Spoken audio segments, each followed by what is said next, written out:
Okay, before starting, if you like this series of video, please subscribe and hit the bell so you will be notified every time there is a new video. So if you think you have enough money for your business, then it's probably wrong. Or you've done your calculation wrong. Or you are not challenging yourself enough. I mean, one of the things that usually it's quite common for any business plan I made in my life is that you don't have enough money for succeeding in your business. It's just a kind of life motif. It's just a red thread through every time you start planning how to make your business successful. The first thing that comes to your mind is I don't have enough money, and you have to make something out of what you have. Now, having not enough money, it's not a big deal. Having enough money or having all the money you can have might be sometimes let's say a blocker.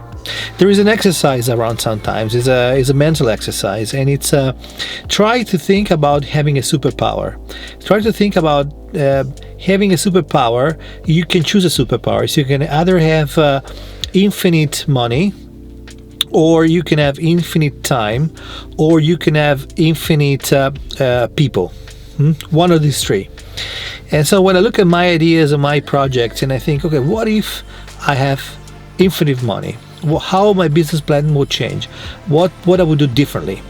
What if I have infinite time, so I can still stick with my budget, stick with the money I have, but I can spend all the time I want in this project.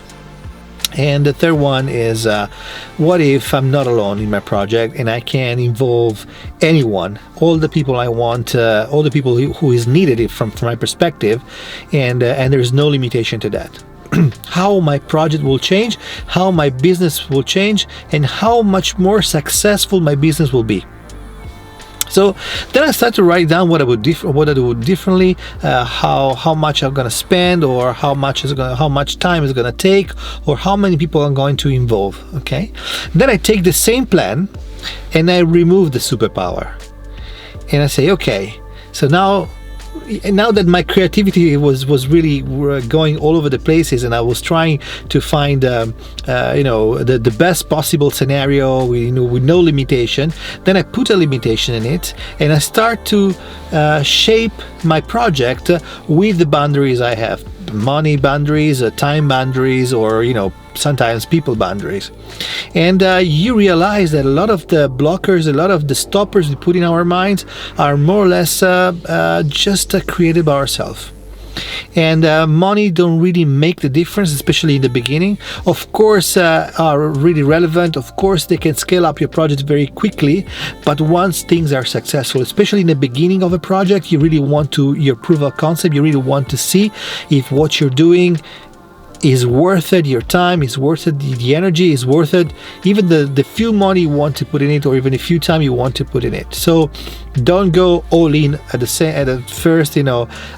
first time. Don't go all in with everything you have and all your energy when you start a new business. But start trial and error, little by little, and see what happens. So why worry? So why worrying about not having enough money?